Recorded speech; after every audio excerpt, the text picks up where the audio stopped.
I've never seen the TV show this film has spawned from, which either makes me not qualified enough or absolutely qualified to review this film. I don't want to spend too much time on it. Star Wars is what it is now. It's a poor rip-off, somewhere between Star Trek and Babylon 5. And this film is no exception. The plotline, such as it is video game level stuff, and not a particularly good video game at that. Fetch quests, go here, go there, find this, leads you to that. It's pretty basic.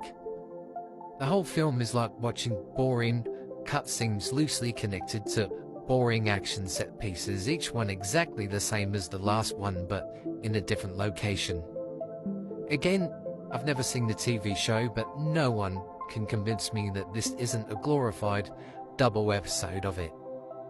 In fact, I looked at my watch at the end of what would have been a cliffhanger ending of a regular episode, and it was almost exactly halfway through the film. Then part 2 of the double bill continued in a TV show fashion, with the Mandalorian in jail, ready to start the next part of the adventure. Nobody seems to get Star Wars. Disney doesn't know what to do with it. They hire people who claim to be influence fans, yet all the ideas seem to be juvenile and terrible, badly scripted, lazy, misjudged, lacking in creativity or imagination.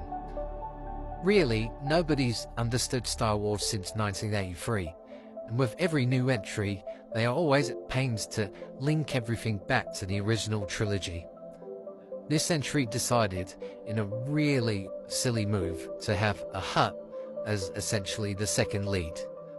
Now, Jabba the Hutt was introduced in Return of the Jedi as a largely stationary figure, and that was somewhat the point.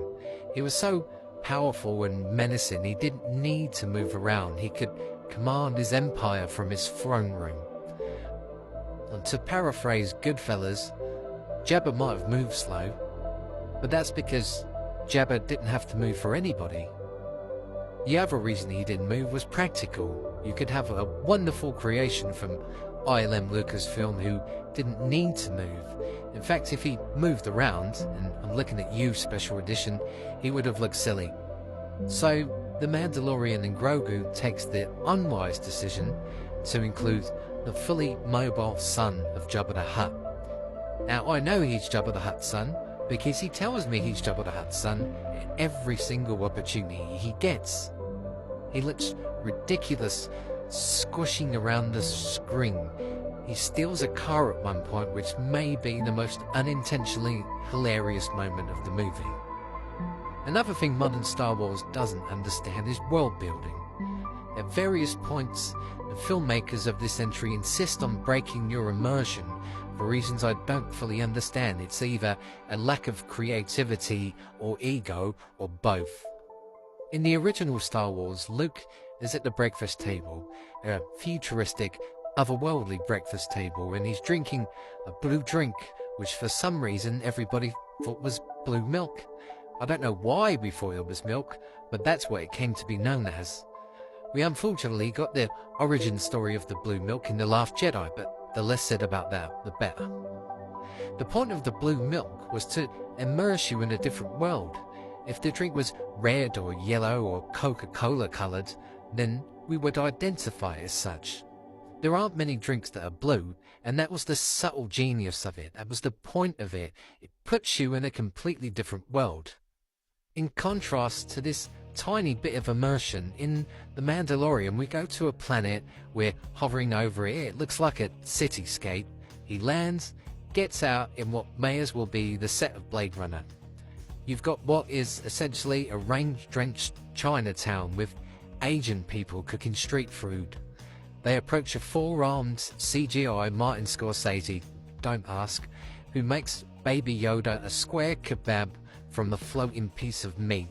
He spreads onto it what looks like cheese, adds pickles, then puts it together like a pressed panini and wraps it in foil, much like you get at the kebab house after closing time.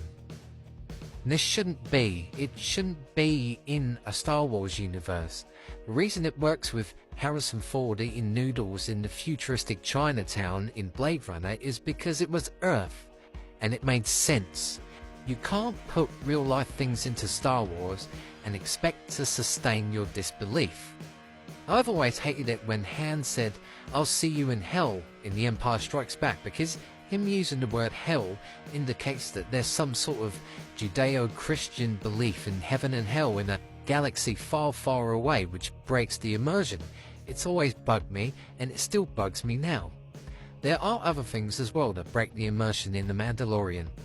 A character says at one point, "I'm not going to be questioned without my lawyer."